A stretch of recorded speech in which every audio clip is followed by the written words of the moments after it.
Hello and thanks for joining us. As election season continues to heat up, a local state representative has announced that she's running for governor.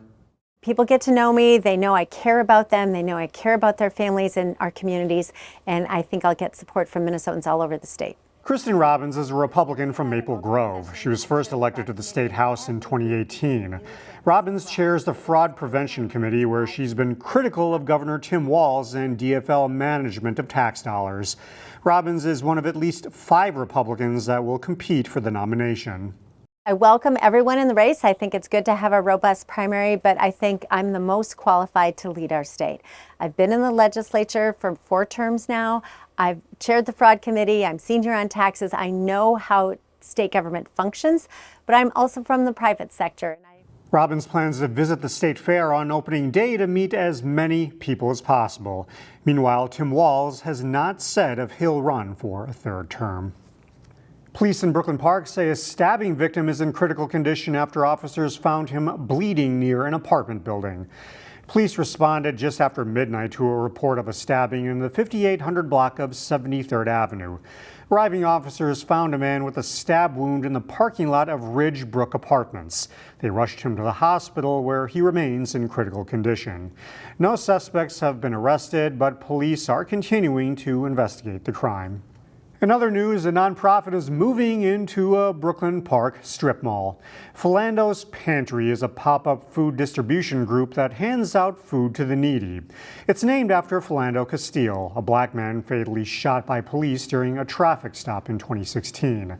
The nonprofit recently hosted an event at Northwind Plaza where they gave away about a ton of food. After a successful event, they asked to move into the city-owned mall on a temporary basis. The Economic Development Authority approved the lease this week, so expect to see more food giveaways in the parking lot this fall.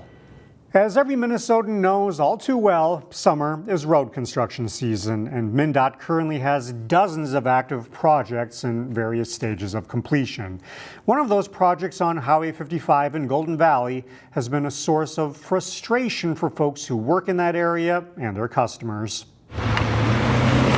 Road construction is a sign of progress, and in Golden Valley, crews are hard at work making a number of improvements on Highway 55 to enhance safety, improve accessibility, and repair a nearby bridge. But in doing so, MnDOT has reduced traffic to 1 lane in both directions between Highway 100 and Penn Avenue.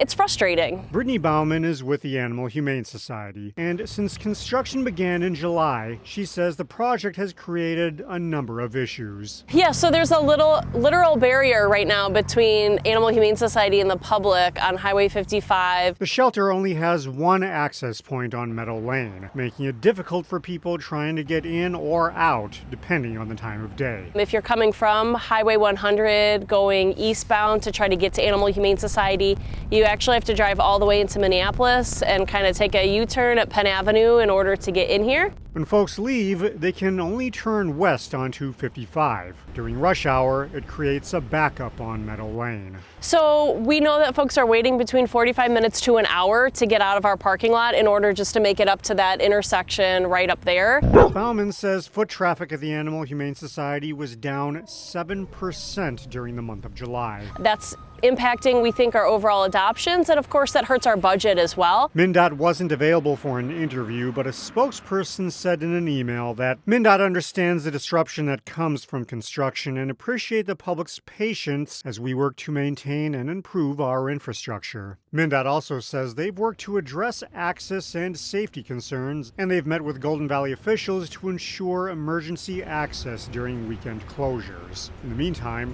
folks at the Humane Society hope the construction won't deter people from visiting. We appreciate everybody's patience, and we're hoping that just because you see those barriers, don't think we're closed. We are still open. You can still come out. MnDOT encourages people to sign up for email construction updates. Construction should be wrapped up by the end of October. A young face took charge of Robbinsdale's city government earlier this week. Emily Haugen introduces you to the city's mayor for a day. In local government, a lot of decisions are made by those at the top. Mr. Mayor, thank you for your time today. Like in Robbinsdale, where voters elect the mayor. We're also going to touch a little bit on some budget decisions. But on Tuesday, the mayor looked a bit different from the one the voters picked, and a lot shorter. We're going to call today's meeting to order. Today's meeting to order. Yep, for Tuesday, August 19th. August 19th. 9-year-old Mason Knudsen was Robbinsdale's mayor for the day on Tuesday. Fun and crazy. He won the prize from an auction held for his school, Robbinsdale Spanish Immersion. The prize included the title of mayor and an inside look at the city. I did like the fire station stuff, like going there, police, fire department. He got to tour Public Works too, and the water treatment facility. Playground, like ropes. But he also sat at the head of the table and made some decisions. What I'm asking you for is if you are okay with us going ahead and purchasing this playground. Yeah? He said yes. Fantastic. Thank you so much. His proud mom, Tiffany Knudsen, said it was a great day. Really exciting. He's doing a really great job. But at the end of the day, the time came for Mason to set down the gavel and give the duties back to Mayor Brad Sutton, who was happy to hand over his job. He got to sign a proclamation at the police department. He just knocked it out of the park today. Yeah, I would do this again and again and again. Sutton says all credit for the mini mayor's day goes to the staff. It was pretty cool, It's like I hope that maybe this inspires him to maybe, get involved with the community when he gets older. In Robbinsdale, Emily Haugen, CCX News. That auction raises money for Robbinsdale Spanish Immersion's International Intern Program. It brings 10 Spanish-speaking teachers to the school for the year.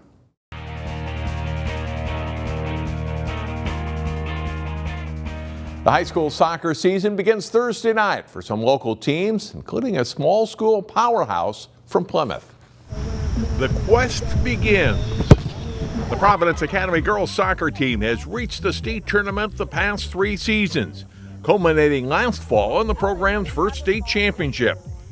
The Lions are at work again, with talent and drive to go back-to-back. I think 100%, and I think the youth that we have coming in is really excited to try and build and mature, and just they know what it takes to all, like the seniors and juniors know what it takes to win a state championship. So I do think we have a very, very good shot with what we have, what we're getting. We did lose, unfortunately, like some really good seniors, but I feel like our potential is very much there, and we're all willing to work really hard. So I think it's very achievable. Senior forward Madden Greenway returns. The University of Kentucky basketball recruit is coming off 3 straight 40-plus goal seasons. Cece Karen was a second-team All-State defender a year ago and anchors the center back. Sophomore Becca Greenway will be a key player in the midfield for the Lions, while junior Audrey Steves returns in net. Add in some very good role players, and this definitely is a team that should win a lot of matches. Former assistant Ellen Moran takes over as the team's head coach this fall and is looking forward to a loaded IMAC conference and overall tough schedule.